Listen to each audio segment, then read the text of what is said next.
মালদার ইংরেজ বাজার শহরে হনুমান মন্দির উদ্বোধনে বিরোধী দলনেতা শুভেন্দু অধিকারী। আপনারা দেখছেন মালদার ইংরেজ বাজারে একটি হনুমান মন্দির উদ্বোধনে বিরোধী দলনেতা শুভেন্দু অধিকারী।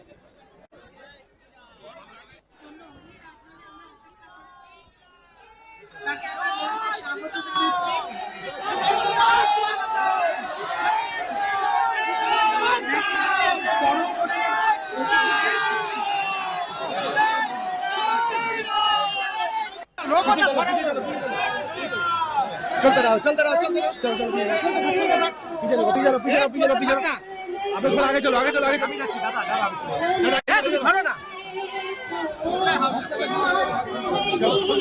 आगे चलो आगे चलो आगे चलो आगे चलो दादा दादा धक्का दियो ना दादा धक्का दियो ना